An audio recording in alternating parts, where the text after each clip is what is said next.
That's a lengthy introduction to what I will title True Worship tonight. And nothing that I just said has a lot to do with true worship yet, but I think it's a good build-in to this encounter that Jesus has with that woman. Let's read a couple of verses, starting in verse 19 of John chapter 4. The woman said to him, "Sir, I perceive that you are a prophet.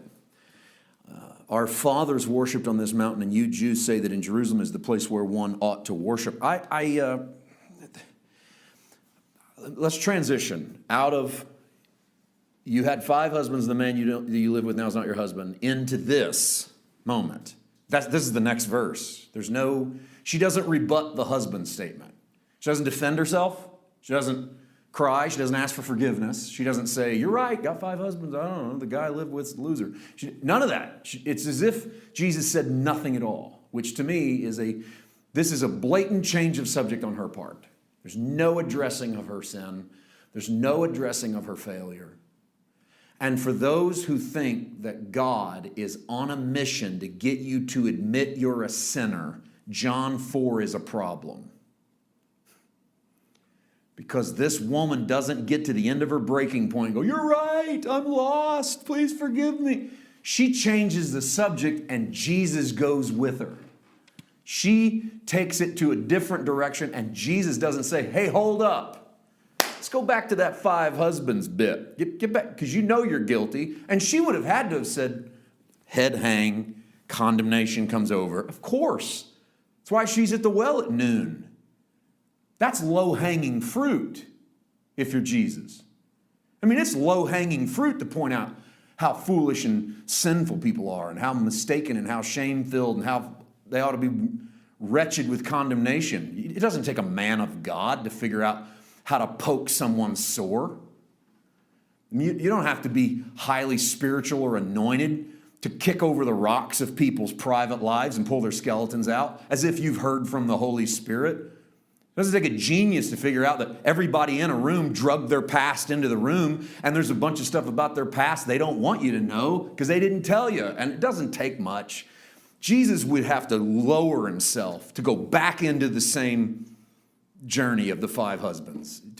She walks down a different road and he goes with her. And don't you ever forget that about Jesus, because he's on a pursuit of you. The new covenant is not him making you pursue him. You want to go down that road? He's going to go down that road with you because that's who he is. He comes to the well to find the woman and then to go with her on whatever road she wants to take him down, and he's going to make something beautiful out of this road. This is going to be a journey that he's glad to take these steps with her into. So I want to ask you a couple of questions on why does the woman change the subject? Okay?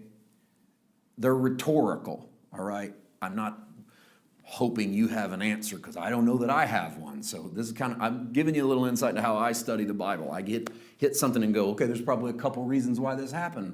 Or maybe there's 10 reasons why this happened. How many of them can you identify? And I will sit and look at texts and go, well, maybe this and maybe this. Well, I don't want to give you a bunch, but I'll give you a couple. Maybe, does she change the subject to avoid condemnation? Does she change the subject to determine if he's a prophet? I'll leave these up here. Let's work through them and without staying on this too long. Let's start at the top. Does she change the subject to avoid condemnation? I think it's a really good chance that she does. I mean, what's the last thing Jesus says to her? Well, yeah, you've got man you live with, it's not your husband. You've had 5 before.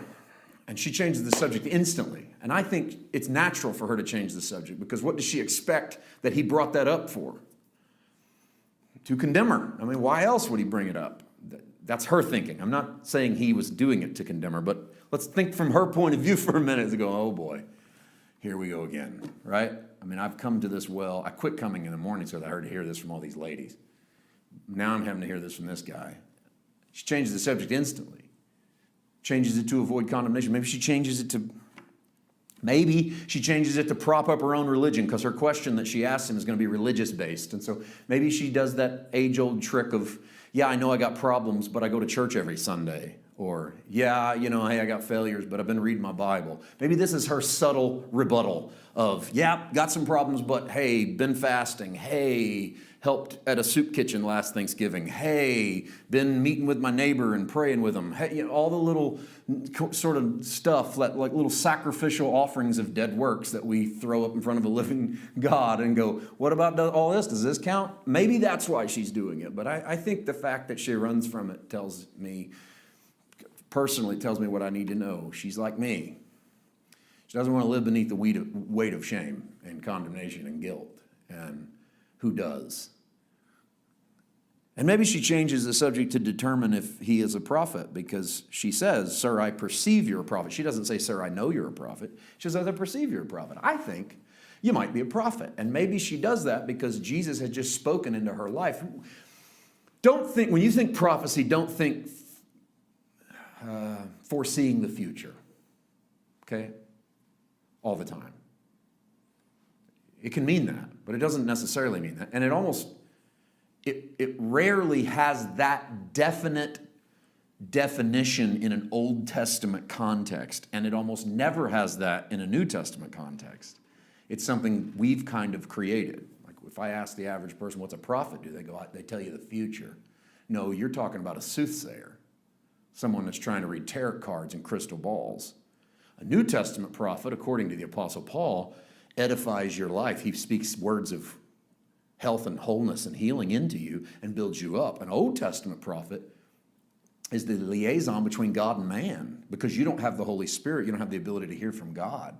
Now, you're in the New Covenant. You have the Holy Spirit. You have the ability to hear from God. You don't need a prophet running around all the time going, thus saith the Lord, Galen, God told me to tell you something. You should take those with multiple grains of salt. When people come to you and go, hey, Galen, God told me to tell you this. People come to me and go, hey, Paul, God told me to tell you this. My guard goes up because I go, that's interesting because I talk to Daddy every day. So let's hear it. But I'm listening very carefully because I'm not real sure why God felt like he needed to go to you first. Okay, so I'm really careful with that. And again, it doesn't mean you don't have a word, but man, it better be edifying and uplifting and upbuilding, or it's not going to sound like my Father, and it's not going to be accepted by the Holy Spirit. So the Old Testament, you didn't have the Holy Spirit in you. You needed a prophet. And sometimes the prophet did give some news that was rough, like, hey, bad stuff's coming down the pipeline. Here's why. Because you've been doing this, and this is what God's going to do. But it's all going to be because of covenant. God told you it was coming, and I'm here to warn you that God's keeping score. Okay? But the prophet was not just about being a seer, not just about looking into the future. They were about speaking reality into your life. Hey, here's what's happening. God sees it. And you would have seen that as a prophet. So when Jesus says, you've got 5 husbands, you live with a man you're not married to, she goes, prophet, how did he know that? There's no way he'd know that. I mean, it's not like we've met. He doesn't live in this village. He's a stranger. He's a Jew. I'm a Samaritan. He doesn't know any of these guys I've been with. How does he possibly know that? Sir, I perceive you might be a prophet. And